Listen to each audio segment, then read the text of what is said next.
حضرت حسن رضی اللہ تعالی عنہ نے امت میں جوڑ پیدا کرنے کے لیے حضرت معاویہ رضی اللہ تعالی عنہ سے سلو کر لی اور خلافت سے دستبردار ہو کر حضرت معاویہ کے ہاتھ پر بیعت ہو گئے۔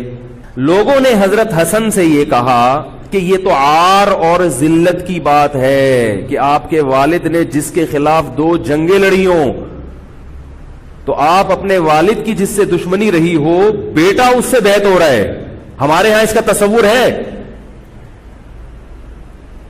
سیاسی لوٹے ہمارے ہاں بہت ہیں مگر وہ بھی دنیاوی مفاد میں دائیں بائیں لڑکتے ہیں، آخرت کی خاطر کوئی اپنے ہوتے سے دستبردار ہو جائے یہ نہیں ہوتا۔ حضرت حسن اہل بیت میں سے ہیں۔ حضرت حسن بیعت ہو گئے کس کے ہاتھ پر؟ حضرت معاویہ۔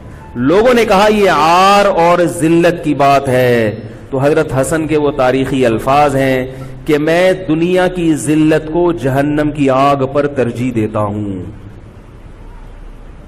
کیا مطلب؟ میں مسلمانوں کو آپس میں لڑتا ہوا نہیں دیکھ سکتا، میں نہیں لڑتا ہوا دیکھ سکتا۔ اب کوئی اس بیس پر حضرت علی پہ الزام لگائے کہ اس کا مطلب وہ لڑتا ہوا دیکھ سکتے تھے، بھائی ان کا جو موقف تھا، جو ان کی سمجھ میں آیا وہ انہوں نے کیا۔ حضرت حسن کا موقف اپنے والد کے موقف سے مختلف تھا، یہ اختلاف رائے ہو سکتا ہے۔ ان کا موقف یہ تھا کہ بھئی حضرت معاویہ حکومت کے اہل ہوں یا نہ ہوں یہ ایک الگ بحث ہے، اگر میں ان کے مقابلے میں متوازی حکومت قائم کروں گا تو پھر مطالبہ ہوگا حضرت عثمان کے قاتل سے قصاص، جو کہ ممکن نہیں ہے، اور پھر یہ لڑائی آگے چلے گی، تو بہتر ہے کہ دستبردار ہو جاؤ کہ حضرت آپ ہمارے خلیفہ ہیں، آپ ہمارے امیر ہیں۔ حسن کے پیچھے چھپتے تھے کہ جی حسن صلح پسند تھا، علی جنگ پسند تھا، جھوٹو آدھی حدیث بیان کی میرا یہ بیٹا سید ہے، پوری حدیث تم نے بخاری سے بیان ہی نہیں کی کہ حسن پہاڑوں جتنا لشکر لے کے آیا معاویہ سے صفین پارٹ 2 لڑنے کے لیے۔ عمر بن عاص نے کہا کہ یہ لشکر میں دیکھ رہا ہوں معاویہ جب تک یہ اپنے مخالفین کو بھگائے گا نہیں ہے واپس نہیں جائے گا، یہ بخاری کے الفاظ تم نے کیوں نہیں بیان کیے؟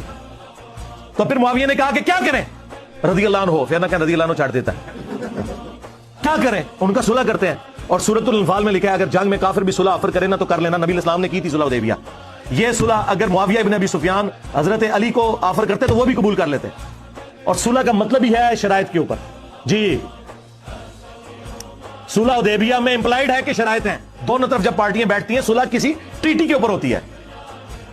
وہ میں نے ان کی صلح حسن کے پیچھے جو چھپتے تھے پھر میں نے بتایا وہ منسوخ ہو گئی، کسی شرط پہ عمل نہیں ہوا سوائے ایک جو آل البیت کو مال غنیمت میں اللہ نے حصہ رکھا تھا سورۃ الانفال میں وہ ملتا تھا، باقی سارے کے سارے معاملات ویسے ہی جاری